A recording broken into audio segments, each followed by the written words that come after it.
So what we're going to talk about today is talk about how you teach an IED to a person, not only in regards to how to identify it visually, but also how to identify it in something like an x-ray machine or even a walk-through metal detector.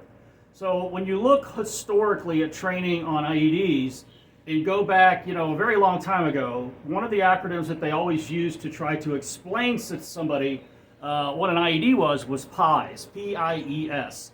And PIES stand for power, initiator, explosive, and switch. And that was kind of the norm if you ever went to an IED class where they try to teach you the different components of an IED. So back then, they didn't have the technology that they have today, and they weren't looking for IEDs with this technology like we are today. And also, we didn't have things like the automatic explosive detection and a lot of the other things that we have now that help us or assist us in trying to locate an IED with our different screening systems. So when you start looking at PIES and base it on how a person actually learns or remembers so they can actually go and apply that information to a system like an X-ray machine, PIES is an extremely poor acronym to try to use to teach somebody how to find an IED. And I'm going to show you why. Okay? So when you start thinking about IEDs and you look at it from the PIES perspective, this right here breaks down IEDs in two different formulas. One is the old version, which is PIES. Here is your power, initiator, explosive, and switch. Okay? So if you think about an IED based on how you would look for it in an X-ray machine, this doesn't make sense. It doesn't fit the process that we teach them or how an IED would actually be presented to them. So when you start looking at it from the perspective of, I have an automatic detection red box, how do they use that and what are their alarm resolution procedures based on that, and how does PIES work for that? The answer is it doesn't work. And we're going to explain that more as we get down into the bottom part, which are the 5 components of an improvised explosive device. And this time it's going to be battery, wire, switch, which could be a multitude of things, detonator, and explosive. So the 5 components of an IED break down that IED based on its method of construction. From either going forward or backward, this is how the IED is going to be configured when it's actually put together and presented to somebody. PIES is absolutely not how an IED would be configured or presented to somebody in something like an X-ray machine. And the other thing that's wrong with this is the terminology that they're using doesn't make sense to people today. Okay? So if I show somebody this and say, what is this? Okay? What is this right here? They're not going to say power source. Nobody's going to say power source. A bomb guy might say power source, but every Tom, Dick, and Harry out there, when they see this, they're going to say battery.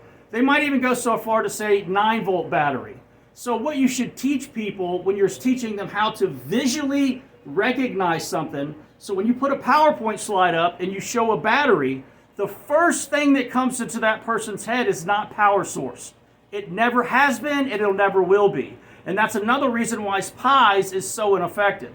You need to teach them battery. You need to teach them what batteries look like, whether it's the common type batteries that we see today or the types of batteries that we see in cell phones. People don't call the battery in their cell phone a freaking power source. They call it a fucking battery. So you need to start using that terminology when you start explaining to a brand new student and you're trying to teach them what they're trying to look for when it comes to an IED. Get away from power source. It makes no sense to them and it's confusing. Stick with battery. Now the next thing they have is the detonator. So right now, if I hook the detonator up to the power source, it goes off. That doesn't work. So again, PIES, based on how an IED is built and constructed, does not match how it's going to be presented to them. The next one they have is the explosive, power, initiator, explosive, and then switch. Now this one, initiator, we don't call them initiators. I'm a bomb tech. You can go on Dino Nobel's website, Orica's website, any company that manufactures explosives, and you're not going to find the freaking term initiator. Okay? It's either going to be called a detonator or a blasting cap. Initiators, if you want to get down to it from a technical perspective based on bomb techs, an initiator is something that is used to initiate a low explosive to start that slow burning process, which we call deflagration. Okay? So an initiator doesn't make sense based on what is really out there, the references that are applied. Patents don't call them initiators, they call them detonators, and they call them blasting caps. So get away from the initiator because it doesn't make sense and it doesn't apply to what it's actually really called in the real world. Now the explosive, that one's okay. I mean, you got explosive is explosive. You do get into variations of them based on inorganic and organic explosives and how they respond to the X-ray systems. Your organic explosives are going to turn orange, your inorganic explosives are going to turn green, or a dark orange depending on the mixture with the inorganic material.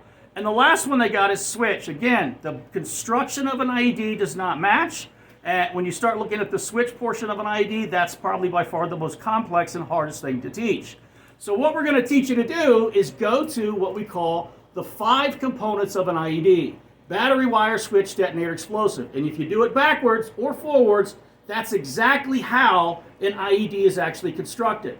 Okay? So you've got your batteries, you've got your wires. If you see wires, they are duplex wire systems in IEDs. The wires in an IED do not look nothing like your cell phone charger or the power cord to your laptop. They are very different. It's a duplex wire system, 2 wires, and those wires will stick out much different than how you see normal power cords or USB cables inside of a person's bag. They're significantly different, and you need to start teaching that.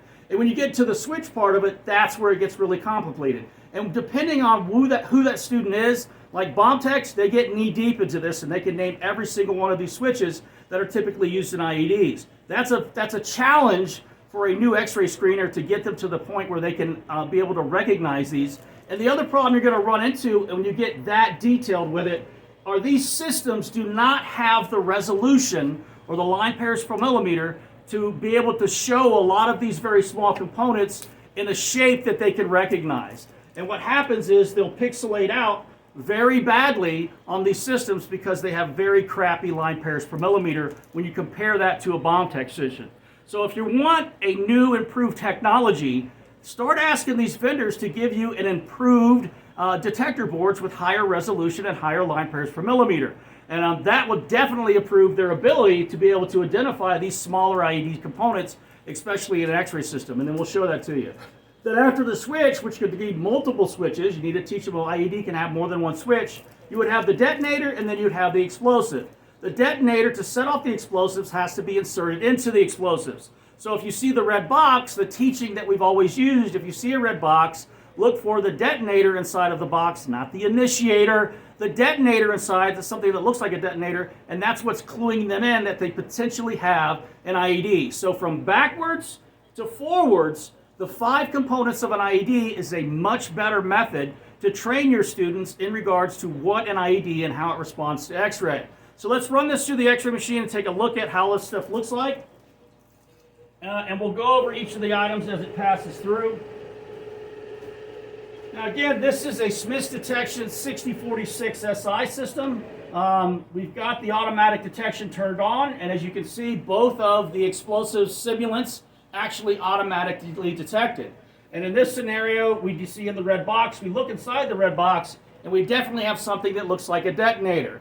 It's got the shape, the aluminum shape, the 2 wires going into it. It's got the dark black mass of lead azide, lead stephanate, and at the end of it, it's got the PETN REDX. So if you're training properly, they'd be able to look at this, see the red box, follow their alarm resolution feature, find the detonator, not the initiator or the blasting cap, and then they'd be able to identify, I've got a potential problem here. You're done at this point. You don't need to find the rest of the crap. You've got a problem. You have something that alarms for an explosive. You have something that looks just like a detonator. You need to go to your alarm resolution procedure, whatever that may be.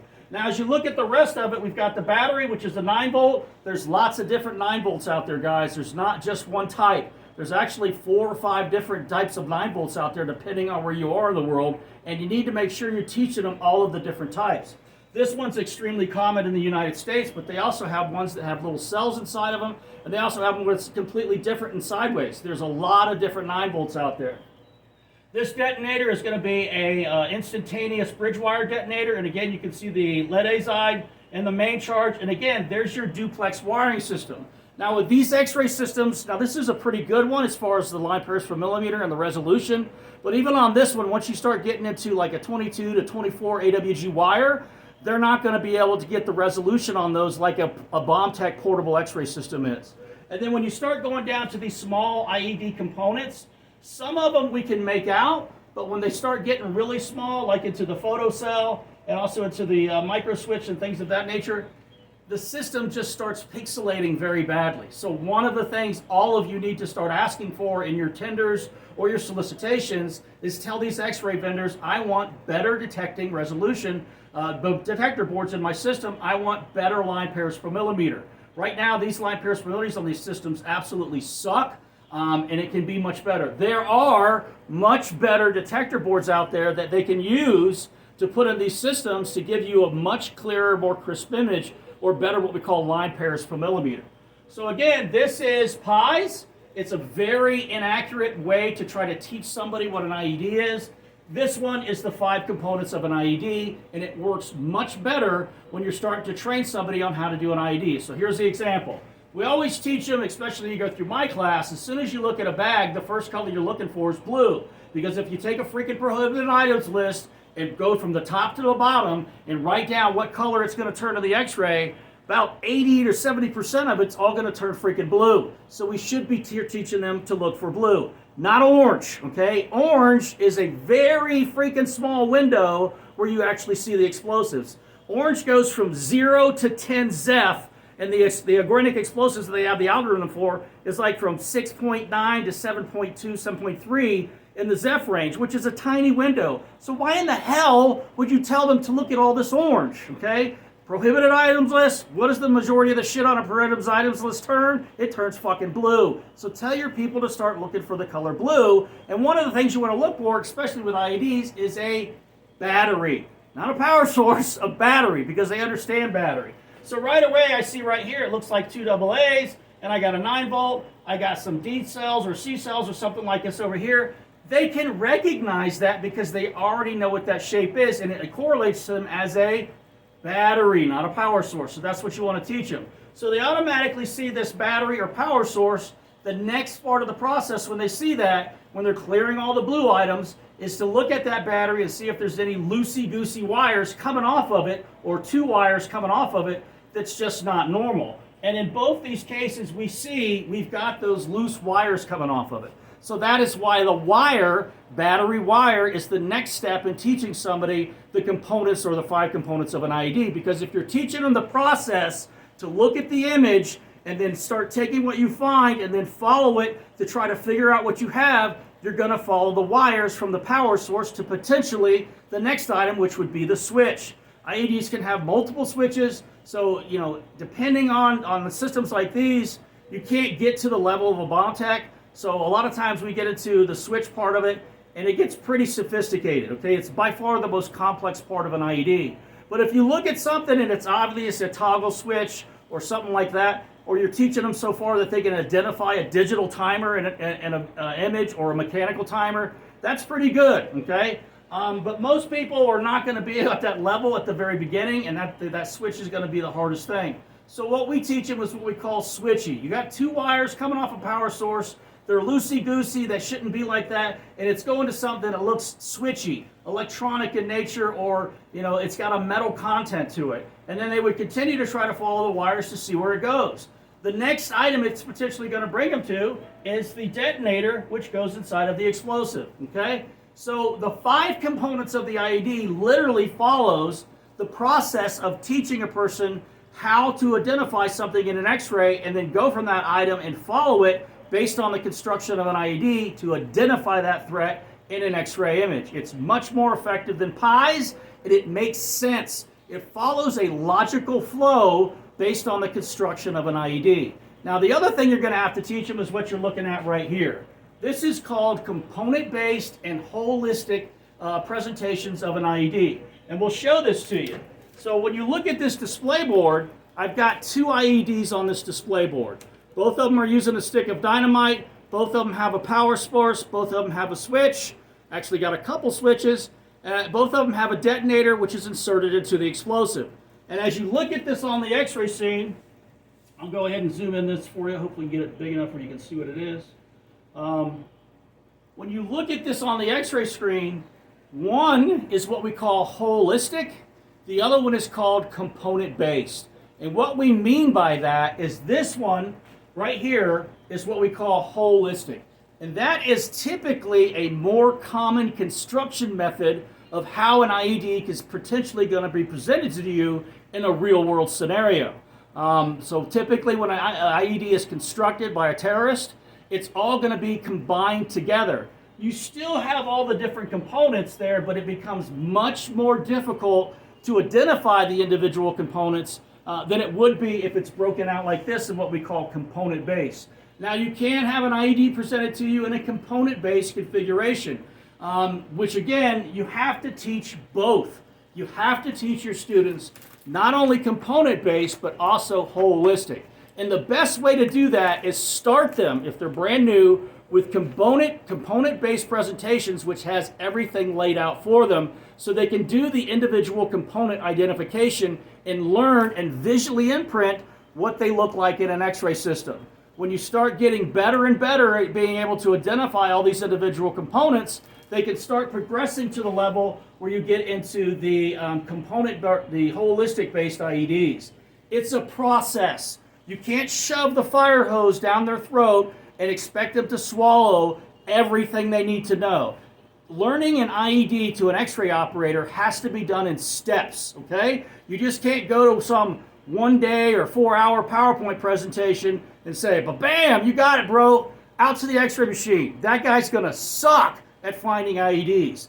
Teaching somebody how to find IEDs has to be broken down in steps, and you have to evaluate them as they go through the process to make sure they understand how to look for these things, utilizing a technique which is based on the construction of an IED and something that makes logical sense. You know, I've seen too many presentations where guys just throw a freaking X-ray of something in somebody's bag and say, okay, what do you got?